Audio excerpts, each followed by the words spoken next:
la parte final del diálogo con Sebastián da Silva vamos a hablar sobre los negocios de un capital o de capitales que vienen desde Estados Unidos y que compraron campos en varios departamentos. Compraron, por ejemplo, tierras muy buenas como destaca aquí en la zona de Bañado Medina, ahí entre Fraile Muerto y Melo. Sorprendieron, recuerdo, en ese negocio porque el comprador se bajó de un avión para mirar justamente aquellas tierras que se valorizaron en aquel momento a algo así como $5.000 la hectárea, un precio imponente para aquellos tiempos de campos muy buenos, pero que hasta el momento no se usaban justamente para la agricultura. Ese empresario o ese grupo empresarial de Estados Unidos es encabezado aquí en Uruguay por el intermediario Sebastián da Silva. Le preguntamos sobre cómo les fue en esta última zafra, sabiendo que las empresas tuvieron grandes inconvenientes por las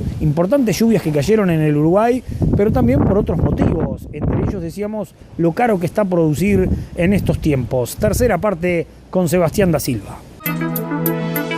¿Cómo fue el final de los negocios sojeros de esta última cosecha para la empresa Don Augusto Agro, esa empresa extranjera que ustedes gestionan y que ocupa campos en varios departamentos? Y bueno, fue como el resto del Uruguay, ¿sí?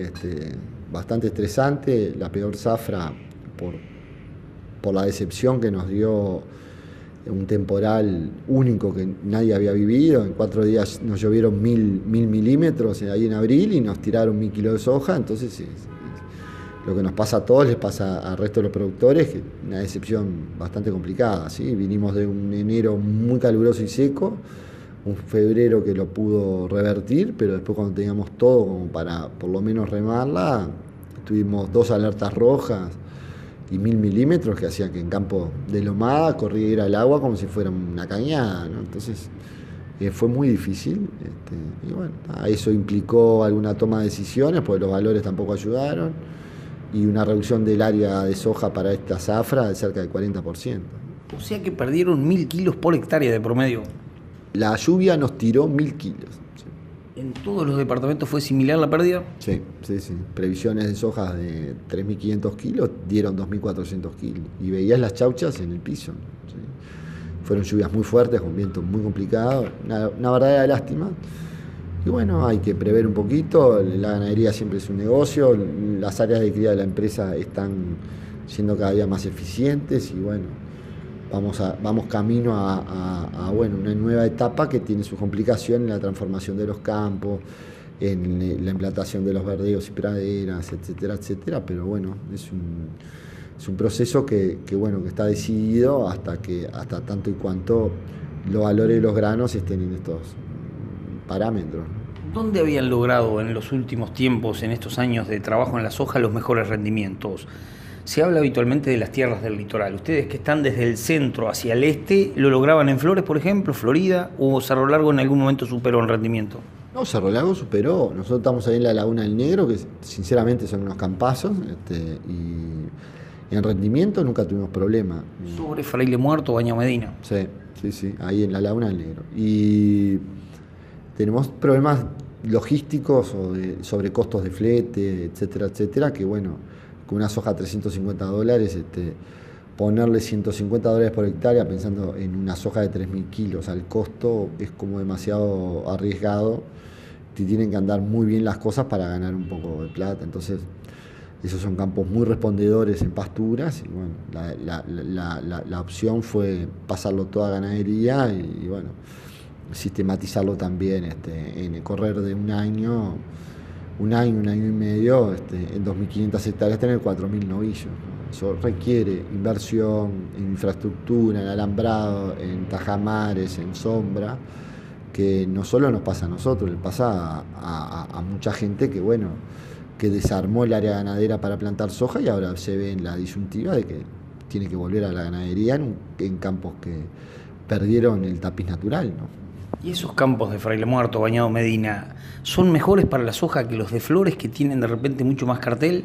Sí, yo no tengo ningún empacho en decir que ese campo, para cultivo de verano, por miles de circunstancias, responde igual que un campo en Cololó.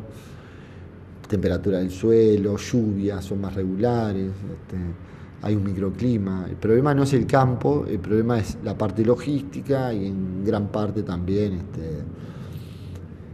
hay una cultura en el este que no es lo mismo que la cultura en el oeste. A eso iba a ir. Debe ser más complicado hasta conseguir trabajadores, gente con conocimiento. De repente en otras zonas hay más experiencia. Nosotros tuvimos la suerte de siempre trabajar con la familia Botaro, que son unos señores, pero para todo es más complicado. Igual en aquella zona no hay muchos años de experiencia en esto de la soja. Pero lograron. La soja cuando explotó y fue invadiendo, entre comillas, atrás de la soja iban los contratistas. No es lo mismo. Aquella zona es una zona de frontera, hay un microclima, el ataque de insectos es mucho más, es diferente, no te avisa. Y bueno, pero básicamente tenemos 150, 180 dólares de sobrecosto por traslado de la soja por hectárea, que es lo que nos deja fuera de mercado. Sin embargo, son campos que ellos ahora están teniendo un salto forrajero importantísimo. Ahora cuando pisa la noche de la nostalgia, siempre decimos que los campos aquellos se hacen absolutamente imparables. Y bueno, vamos a aprovechar un poquito su ventaja y esperar a que las cosas vuelvan y en aquel momento ver si volvemos a plantar en esa zona. Si no, no. Agroservicios Caraguatá, desde Tacuarembó, junto al productor rural, con opciones de negocios en todo el país. Destacamos nuestra feria mensual en el local Caraguatá, pero tenemos todas las opciones de negocios para favorecer a nuestros clientes. Consulte por embarques a frigoríficos, al contado, opciones de plazo. Además, tenemos pedidos de ganados para el campo en todas las categorías. Consulte en Caraguatá, Agroservicios Caraguatá, como siempre, junto al productor.